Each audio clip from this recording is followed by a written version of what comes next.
Hi, this is Carrie from stampwithct. I'm so excited that you are a new Paper Pumpkin subscriber.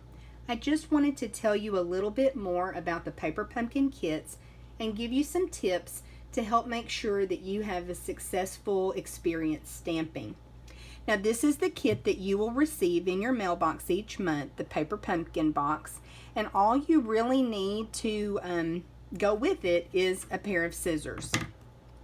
I will show you that on the end of the box it tells the name of the kit and also the month, and this is helpful. I generally put my projects back in the box because they are nice and sturdy and protect your projects, and it's nice because as the boxes are stacked you can have a quick reference as to what's in the box.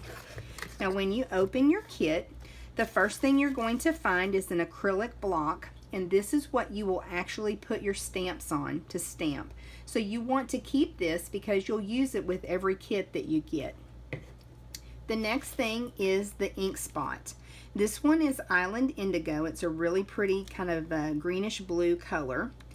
And you'll notice that I've kind of peeled this up. You can also cut it with your scissors. I generally do leave this back piece attached so that it closes a little bit tighter. I keep it in an airtight container or a Ziploc bag just to keep the ink from evaporating as bad.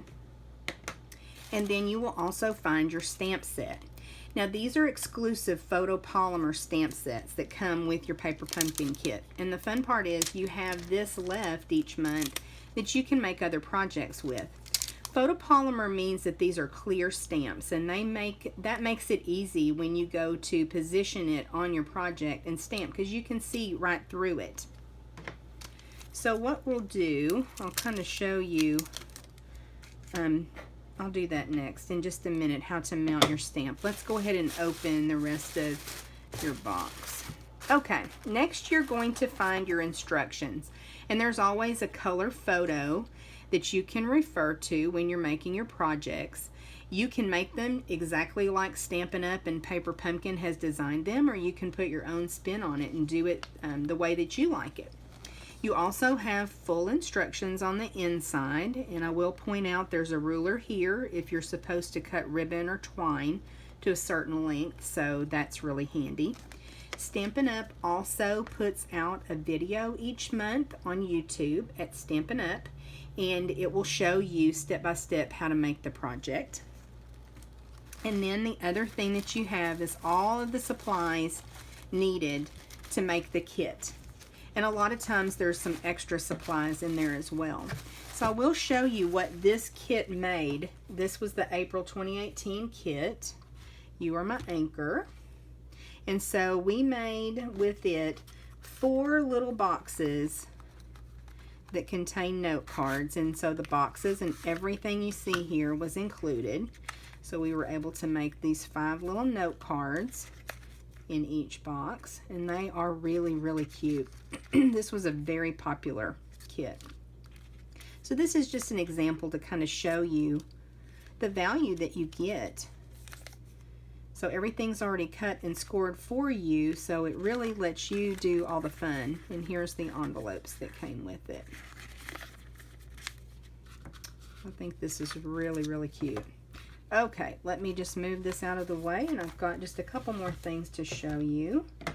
This is a piercing mat, and I provide this to my customers just so that you have the best experience with your stamping. Photopolymer doesn't really have any cushion in it like when you use red rubber stamps, and so this gives it a little bit of cushion when you're stamping so that you get a good crisp image. Now what I do with photopolymer is lay the stamp down. So you've got, this is the flat side, this is the stamped side. I lay it down on my table, and then I take the block and pick it up. And the reason that I do that is sometimes just as we're pulling and manipulating the stamps, we can kind of stretch them. So if I let it rest on the table and then pick it up, I know that it has gone back to its natural state. And I'm going to show you how to ink up your stamp. There's actually a couple of ways. You can bring your stamp to the ink like this, but I tend to bring the ink to the stamp in this way. You just want to make sure that you've got good ink coverage, and that's another benefit of photopolymer. You can see that it's inked up really well. When you go to stamp, you just want to press down and straight down, and you'll lift straight up, but you do hold it down for just about 4 or 5 seconds so that you get a good image. So I hope that these tips will help you have a successful experience stamping. And again, I'm really excited that you are a Paper Pumpkin subscriber. I feel like you are really going to enjoy these projects. It's a lot of fun. If you have any questions, you can reach me by email at stampwithct@gmail.com, or you can send me a message. You can find me on Facebook at stampwithct. Thanks a lot.